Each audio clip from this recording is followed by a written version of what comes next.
Hello, and welcome to Reimagining Love. I'm Dr. Alexandra Solomon. I have been studying relationships for over 20 years as a couples therapist, a professor, an award-winning author, and as a wife, mother, daughter, sister, and friend. Now, I'm inviting you into this space each week as I dig into some of the toughest and most fascinating relational dilemmas of our time. If you want to discover how to create vibrant and loving relationships in your own life, you have come to the right place. This is Reimagining Love.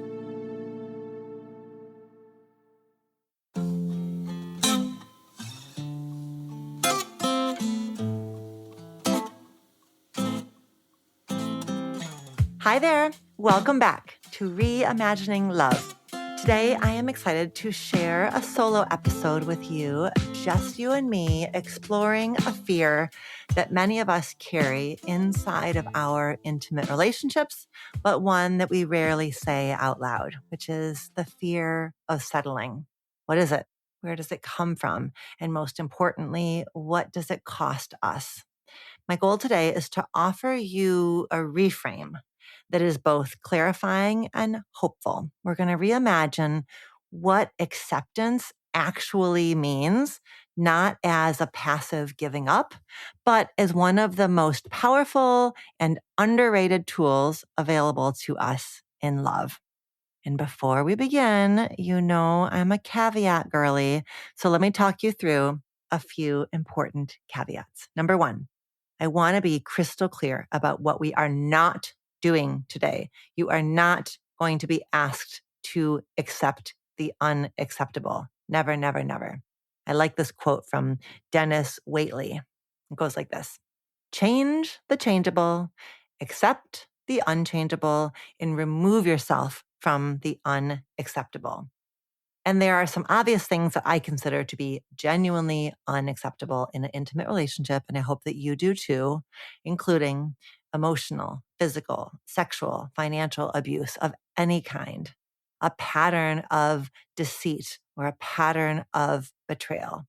And I would include in here untreated, unacknowledged, denied mental health issues.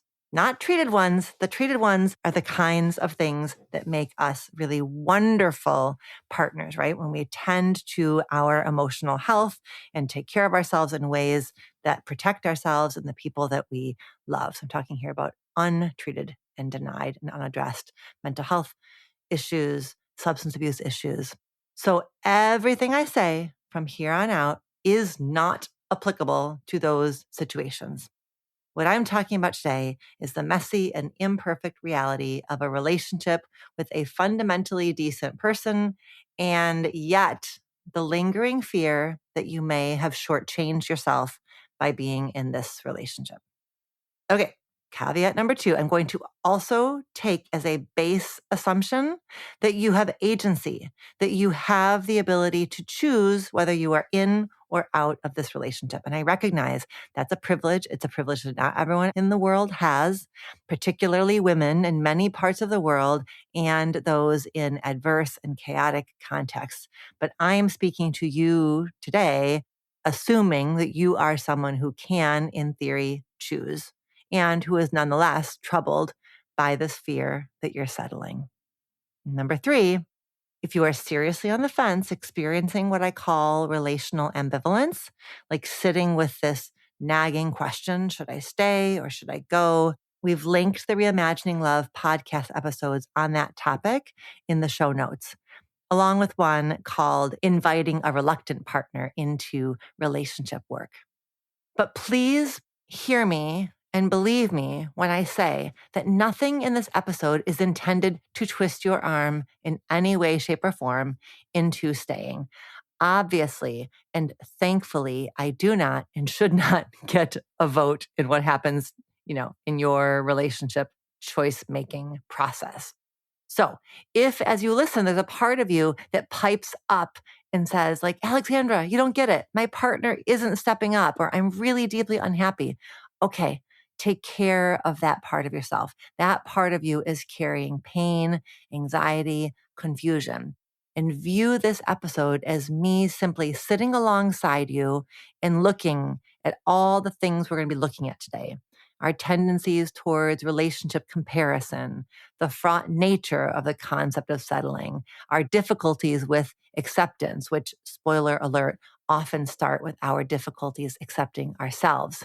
But my goal is simply to offer you insight, to offer you avenues for your own self-reflection and deepening wisdom. My goal is not to get you to stay or to get you to go, but rather to support you feeling self-trusting as you sit with the complexities of loving and being loved. So no pressure, no guilt trips, just me supporting you, feeling ever more aligned and anchored inside of yourself. Okay, part 1, the comparison trap. Here is something that my friend Esther Perel observes. She says, historically, people have asked, am I happy in this relationship? And today we ask, could I be happier somewhere else? So this modern freedom to choose our own life course is genuinely and truly something that we can be really grateful for. But that freedom comes with a shadow, like a shadowy side, which is when we can always choose differently, we are also always assessing. How are we doing? Are we okay? How okay are we? And when we assess, we tend to compare. So here's a question I want you to sit with. What metric are you using? Are you comparing your relationship today to how it used to be? Are you comparing your relationship to your friends or your family's relationships? Are you comparing this relationship to a prior relationship? Are you comparing this relationship to a couple that you see on TV? Are you comparing your relationship with what you had imagined it could be or what you had imagined it would be? And from where I stand, comparing your relationship to some other relationship is a losing game.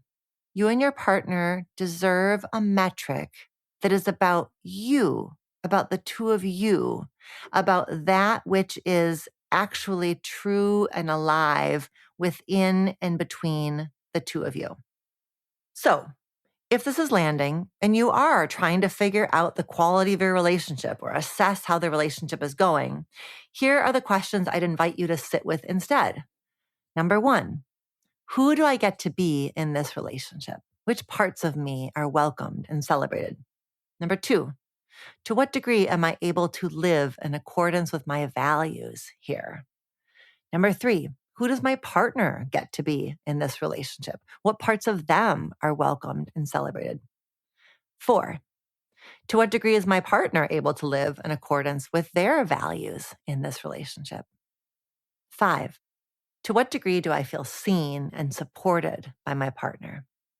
6, to what degree does my partner feel seen and supported by me? 7, to what degree are we able to stay connected through difficult conversations? 8, to what degree are we able to repair after inevitable frustrations and disappointments? 9, to what degree are we able to express affection and attraction? And 10, to what degree are we able to support each other's dreams, celebrate each other's wins, and comfort each other in the face of inevitable losses? That set of 10 questions moves your attention from external comparison to internal reflection, pointing you toward that which belongs to you and your relationship rather than toward an imaginary or abstract comparison. And on the subject of comparison, I do want to share something that I've been seeing a few examples of recently. Please, please, please, when you are talking with your partner or when you are in conflict with your partner, resist the urge to compare them with someone else in your world, a neighbor or a friend or someone online. You know, the urge to express that comparison stems from your pain. It's reflective of pain. You must not be receiving something that you want or need from your partner. And it likely stems from a place of frustration. You likely feel like you've said this so many times and they aren't getting it. So you are A, turning up the volume, and B, making it real concrete with an example. So even as we have so much empathy for the pain that fuels this tactic, it is ineffective and it drives you and your partner further apart. It's going to create defensiveness in your partner. The moment you bring in an example of a neighbor or a friend or somebody on TV or somebody on your social media feed, your partner is instantly going to get critical of the person you're comparing them to, or critical of you, or they're going to shut down. And then your concern is definitely not going to be addressed. So it's ineffective. But deeper than the ineffectiveness, and perhaps more subtly than that, it's quite shaming. You are, in essence, rejecting the person your partner is and expressing your preference for someone else. Even if you think you're making simply a behavioral comparison, it's going to feel incredibly personal to them. And this tactic also has a way of preventing you from being vulnerable. When you're in comparison mode, you're keeping yourself out of the equation. Your longings, your fear of asking for what you need and risking being rejected or humiliated. And we know for sure that thriving intimate relationships rest on a willingness to say the tender, scary thing again and again. So instead of saying the neighbor X, Y, or Z, say this instead. When you take the time to do X for me, I feel so loved and cared for. Or if you were to take the time to do X for me, I would feel so loved and cared for. And obviously, your partner should not be comparing you to anybody else either. Okay, part 2. The word settling is actually working against you.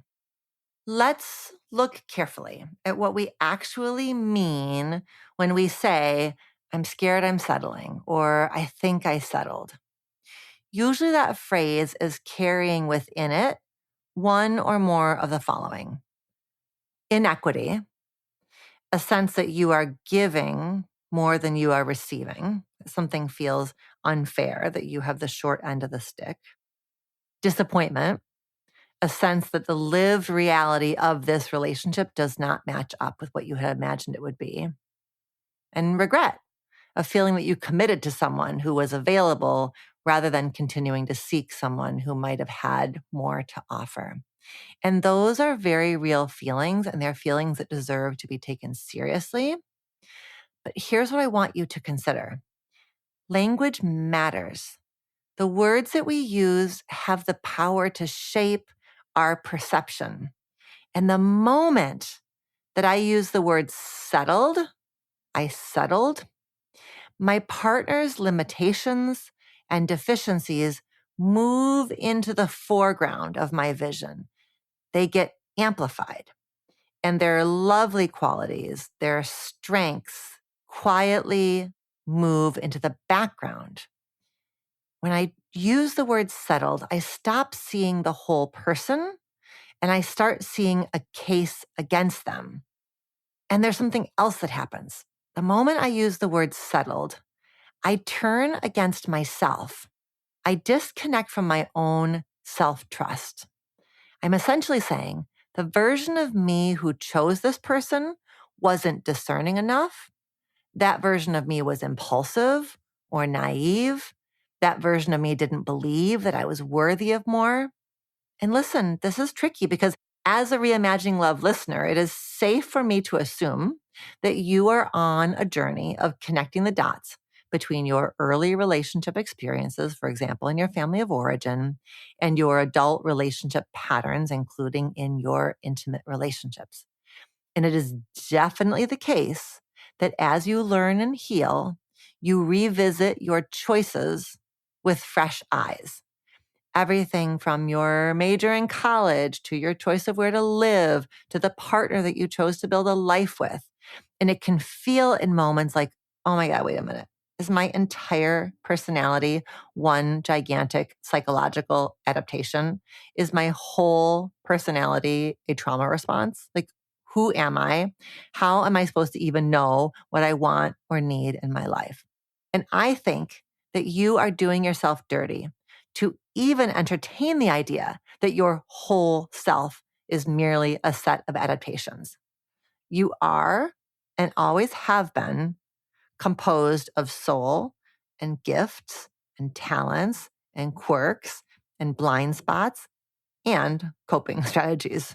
And yes, as you heal, it makes total sense that you need and want and have the capacity for a deeper, more vulnerable, more consistent relationship dynamic than you used to need.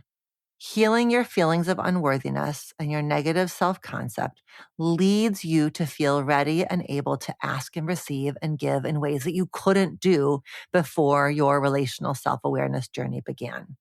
But even in that case, I don't think the question, did I settle, is a good or helpful question. I think the better question is, to what degree can this partner and I grow together? To what degree can I introduce this partner of mine to my healing self? And to what degree can this partner of mine co-create intimacy with my healing self?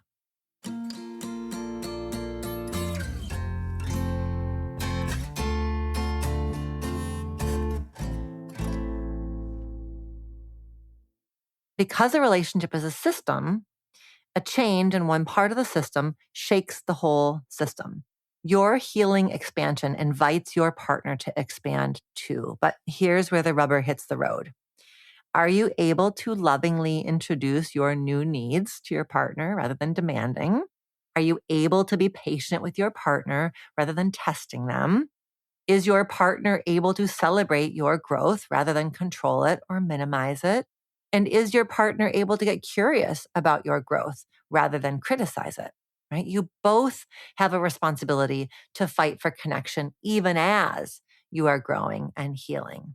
And if this is resonating, we've linked a recent solo podcast episode in the show notes called I Think I've Outgrown My Relationship.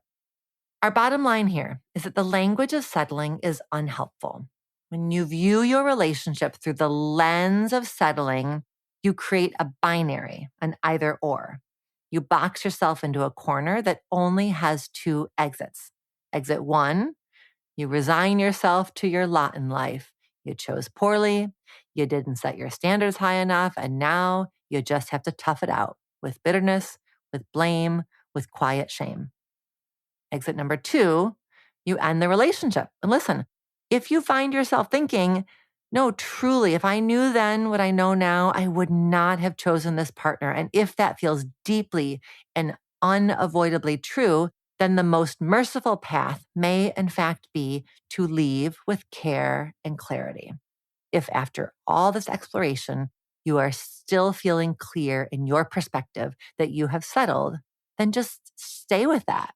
How does and will that belief shape how you relate to your partner? Might your partner be better served by having the chance to be with someone who feels lucky to be with them rather than who feels that they settled to be with them, right? Would you want someone to stay with you if they truly, to the marrow of their bones, believed that they settled by being with you? No. So, circling around this question of whether or not you are settling is just not helpful. It's, in fact, actively limiting. It collapses nuance, it removes curiosity, it leaves you with two options, and it forecloses the possibility of a third option, which is you staying in the relationship and choosing to see differently. So, let's explore that third option now. Part 3. Acceptance is not resignation. If you want to explore this route of staying in the relationship and cultivating a shifted perspective that helps you and your partner feel closer, then let's have a conversation about acceptance. I'm going to talk to you about acceptance not as a consolation prize, but as a genuinely powerful and I would argue underutilized tool for improving the quality of your relationship and deepening intimacy. So let's start with two small experiments. So take a breath, close your eyes if you can, and notice what arises in your body as you let this question just sort of wash over you. What might your relationship look like and feel like if you could more deeply accept your partner for who they are, as they are, right here, right now, today? Do your shoulders drop? Do you feel a sense of expansiveness? Do you feel tension, resistance, defensiveness? Now try this one. What would it feel like to be more deeply accepted by your partner for who you are, exactly as you are, right here, right now, today? Notice how that one feels inside of your body. Now, let's get clear on what acceptance actually is and what it is not, because this distinction is crucial and it comes up in lots of places like the therapy office, the world of philosophy, everyday life. Acceptance is an active engagement with reality. It means being with what is as it is unfolding right here, right now, today. It means turning toward reality rather than away from it. And acceptance is not resignation. Resignation is a collapse, it's a giving up. It's characterized by hopelessness, a quiet abandonment of what you care about, a sense that nothing you do matters. And the clearest way I know to distinguish between acceptance and resignation is to ask what happens after. So, after genuine acceptance, you tend to become more present, more flexible, more able to act in alignment with your values, more able to be the person that you want to be in your relationship. By contrast, after resignation, you tend to withdraw, disengage, lose contact with your partner, and frankly, with what you say matters to you. This framework, by the way, comes from a therapy approach called acceptance and commitment therapy, ACT, which is created by Dr. Stephen Hayes. It's one of the most well-researched approaches in the field, and it rests on this premise that pain, grief, disappointment, and difficulty are inevitable features of human life. And the goal isn't to get rid of those experiences, it's to productively adapt, to create a rich, full, meaningful life, even while those experiences are present. And in a relationship context, this distinction is especially important. Accepting that your partner has a particular flaw or limitation, or that you're in a difficult season, that's healthy. It allows you to respond thoughtfully rather than reactively. Resigning yourself to a relationship that is chronically violating your needs and your values, that's different.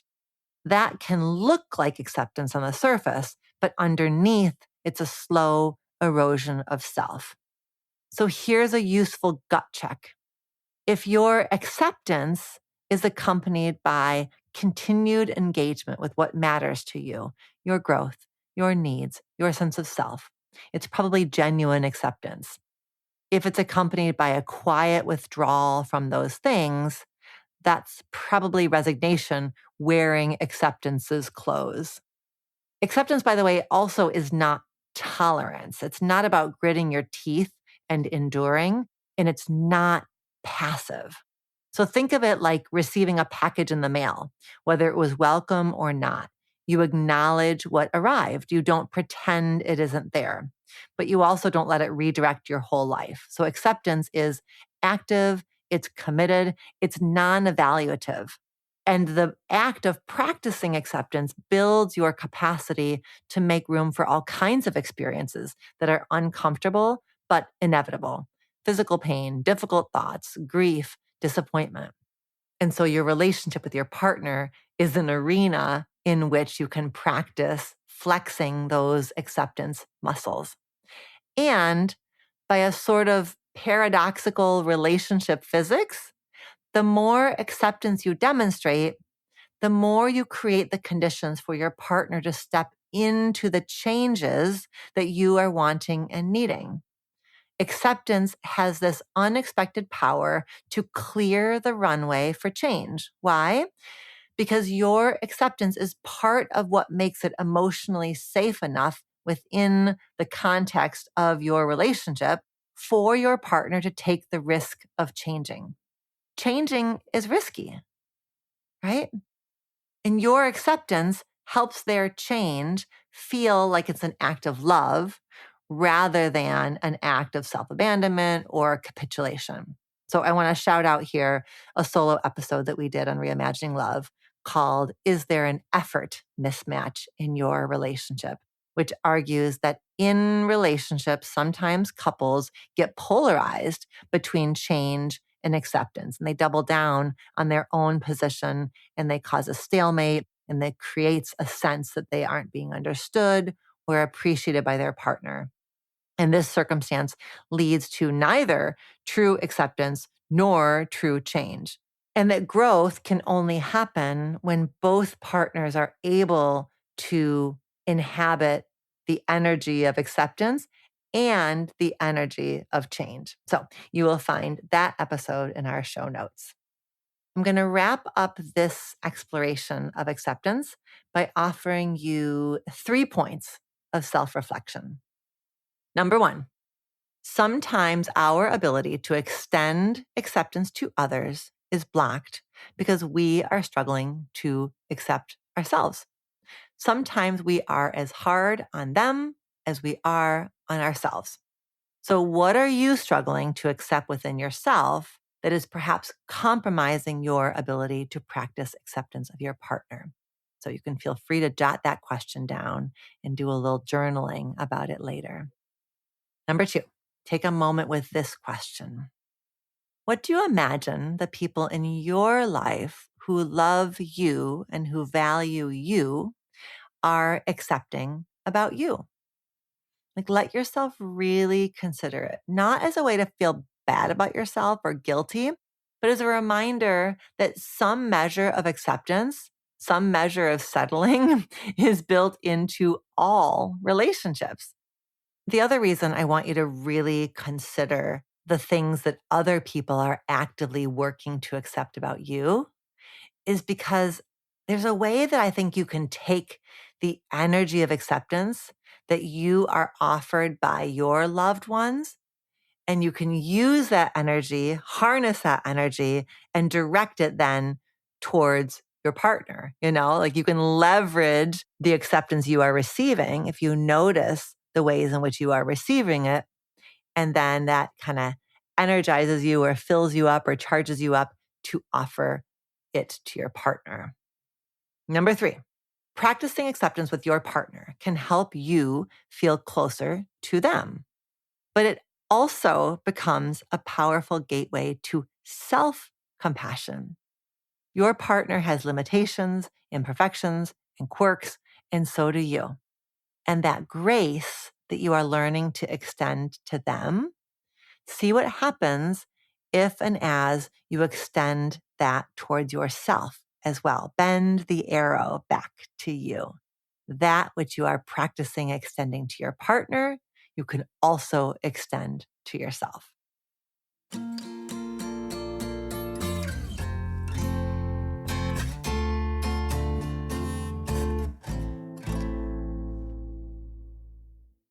Part 4. Making room for grief. Sometimes when we practice acceptance, we bump into grief, and it's not a sign that something has gone wrong. It's a sign that you're just being real. So here's an example from my own relationship that you may have heard me talk about somewhere else on a previous episode. My husband, Todd, is not a natural compliment giver. So rather than saying, "You look beautiful," he might say something like, "Your shirt is so pink." And for a long time, I carried a big ol' should about this. Husbands should make their attraction toward their partner apparent. And when he didn't deliver on that should, I felt the absence of it acutely. It was a form of grief, grieving my yearning for a partner's easy and obvious verbal affirmation of me. The work for me here was twofold. The first part was accepting that direct compliments are not a strength for him. And then getting curious about where else I could find evidence of how he feels about me. Because it's there, it's just not in that particular form. And here's what opened up when I did that work. Two things. First, I was invited to affirm myself, to stop outsourcing that need entirely. And second, I learned that I could simply ask him directly for what I wanted. And when I do, he delivers willingly. But I had to ask instead of waiting for him to change. And that's what acceptance can look like in practice. Not giving up on a need, but getting creative, getting vulnerable, perhaps getting direct about how it gets met. And as you empower yourself by practicing acceptance, you also might encounter some grief. And when you do, here are some questions to sit with. Why are you disappointed? What did you wish would happen instead? Attached to the wish is inevitably a should. Where does that should come from? Is it a cultural story you've internalized, something, a carryover from your family of origin, a comparison to other friends in your community? And then also, if your partner were behaving in that way you're longing for, what would it prove to you? What would it mean about you? Grieving the absence of something that you wish you had can sometimes open you up to finding evidence of it in unexpected places. When you stop white knuckling the expectation that it has to come from one specific source in one specific form, you free up your attention to notice it arriving differently. The grief does the work of loosening the grip on it has to look like this expectation. That's what creates the opening, the new possibility, the acceptance that reflects and expands possibility and that feels like love. Part 5, the writing exercise. Before we close, I want to guide you through a writing exercise. This is an exercise designed to help you expand your capacity for acceptance and to see it as a powerful way to deepen connection with your partner. You are going to need something to write with. I'm going to give you 8 prompts. And after each prompt, I suggest that you pause the episode and write down your response. Try to write sort of stream of consciousness. Don't edit yourself. Don't think too hard about it, but do try to be as specific as you can be. Okay, here are the prompts. Number 1, in my relationship with my partner, I am making the choice to accept ... Number 2, my reason for making the choice to accept is ... Number 3, by choosing to accept, I embrace the reality that ... Number 4, by choosing to accept, I release the wish that ... Number 5, by choosing to accept, I have the opportunity to ... Number 6, by choosing to accept, it means I might begin to turn elsewhere for this need or this experience. As I do this, I will protect my relationship by ... Number 7, something that my partner accepts about me is ... And finally, number 8, in a moment when I feel myself questioning my choice to practice acceptance, I want to remember ... I want to offer a few final invitations to reflect on in summary. First, consider relating to your partner as if they are a gift in your life, a gift that you are not promised, that does not belong to you, that you are not automatically entitled to. How does your partner look to you when you view them through that lens? Second, consider grounding yourself in a belief that you chose wisely. Not perfectly, because nothing in life or love is perfect, but wisely, that you brought someone into your life with whom a fulfilling relationship is possible. What shifts when you start from that premise? And finally, notice whether any of the feelings that came up for you in the writing exercise might be pointing you toward expectations that are simply too much for any one person to carry. Sometimes we feel like we're settling because we've placed an enormous weight on our partner. And of course, they're falling short because what we're imagining isn't consistently possible for a single human being to provide. So acceptance is not what you do when you give up. It's what you do when you make the brave and ongoing choice to show up for this person and with this person again and again as a practice, as a devotional practice. All right, take a moment. Notice how you feel right now. Is there any shift in how you're holding your relationship? A glimmer of curiosity, of hope, of relief. That's the work. It's ongoing. It's imperfect. It's definitely worth it. Thank you so much, as always, for spending this time with me. And until next time, be well. Do you have a relationship question that you want answered on the show? Visit reimagininglove.com to send in a written or audio question. Questions can be about intimate partnerships, family relationships, friendships, you name it. If you're looking for more love and relationship content, you can find me on Instagram at dr.alexandra.solomon or visit my website, dralexandrasolomon.com, where you'll find my blog as well as the Intimate Relationships 101 e-course based off of the popular class I teach at Northwestern University. Thank you for listening and see you next week here on Reimagining Love.